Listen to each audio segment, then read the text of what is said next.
अस्सलाम वालेकुम रहमतुल्लाह। फरिश्ते अफजल है या इंसान? लोगों के जहनों में एक गलत तस्वुर बैठा हुआ है। ज़रूर इंसान को अशरफुल मखलूक़ात कहा जाता है।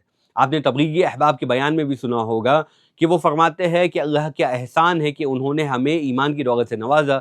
बंदा जब ईमान पर मेहनत करता है तो वो फरिश्तों से भी अफजल हो जाता है, और जब मेहनत नहीं करता तो वो जानवरों से भी नीचे गिर जाता है।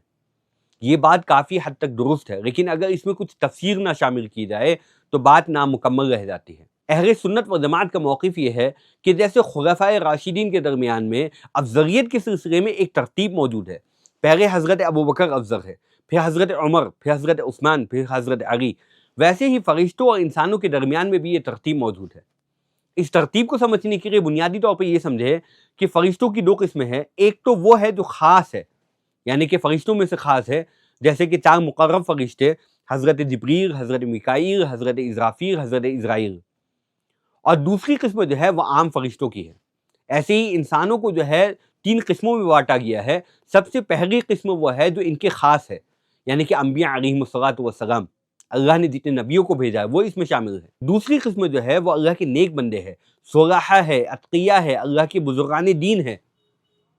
ये लोग दूसरी किस्म में शामिल होते हैं। और तीसरी किस्म जो है वो फासिक और फाजिर अफराद की है। अब जब ये बात जहन में बैठ गई तो तरतीब को समझना आसान हो जाता है। चुनांचे अंबिया अलैहिमुस्सलातु वस्सलाम वो इन 4 मुक़र्रब फ़रिश्तों से भी अफजल है। और ये 4 मुक़र्रब फ़रिश्ते यानी कि अल्लाह के ख़ास फ़रिश्ते, ये दुनिया में मौजूद जितने बुज़ुर्गान दीन है, जितने तक़वे वाले हैं, जितने सुलहा है, उनसे भी अफजल है। और जितने सुलहा मौजूद है वो आम फरिश्तों से अफजल है, लेकिन इन मुकर्रब 4 फरिश्तों से अफजल नहीं। और जो आम फरिश्ते हैं वो फासिक और फाजिर अफराद से अफजल है।